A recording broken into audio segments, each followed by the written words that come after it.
So it got cut off there. We were talking about thickness of layers. You look here and you subtract the start of the layer to the finish or the end of the layer, and you get those two numbers, you're going to get the thickness of that layer as well. So if I'm going from 2,900 to 5,000, all right, 2,900 to 5,000, I would have 2,200 kilometers thick for the outer core, right? 29, 251. So that's a little bit about the layers and their thickness and their depths. Now we're going to go into the temperature. So this is a line right here showing us how the temperature increases as you get deeper in Earth, going into Earth. So temperatures here. As you get deeper, you can see the temperature rising. Make sure to use depth on the bottom and temperature on the side. I can't tell you how many times people will mix that up. So the example I like to use right away, the outer core, the start of the outer core, what is the temperature? What is the depth? The temperature is 5,000. The depth is 2,900. Okay? So now when you're looking at the temperature line, you got to look at these dotted lines too. The dotted line here represents the melting point, the temperature to which something will melt. So the melting point in this area here is way above the temperature. Therefore, it is not melted. It is still solid. Now check this out.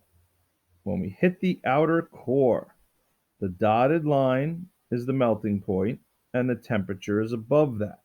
So the temperature is above the melting point. Now check this out over here. Look at that dotted line with the temperature line. They're right there. So it's partially melted. It's almost like a silly putty type of consistency. All right. And then if you look over here, you will notice that the temperature is below the melting point in the inner core. Therefore, it is solid. Okay. So this is the reference table for the layers. Now, I want to point this out because it's going to come up in the next couple of slides. Take notice to this pattern right here. This pattern. As we know, temperature heats up down here, hot rises. And this is a almost liquidy type of silly putty type of material. So it does have fluid motion. So a certain type of heat transfer should be popping into your mind right now. Rising, cooling, and coming back down. Rising, cooling, and coming back down. So, what is that type of heat transfer? Convection. Good job. All right, so here's another diagram showing you those layers. Continental crust, oceanic crust, rigid mantle. These make up, and you're going to see this name it a lot, lithospheric plates. Plates. These are the plates we are on. We're on these solid rocks, these plates that are made up of continental and mantle, oceanic crust and mantle.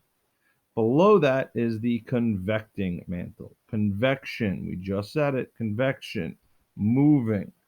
Hot rises, cold sinks. The plates are made up of the crust and the rigid upper mantle. All right, just another view of the Earth going from the crust all the way into the inner core. Check it out. Look what we're talking about here. Convection cells. So the hot rises, turns, and makes these patterns. The reason why I'm showing you convection cells, I'm not going to click on this. You guys should click on this when you are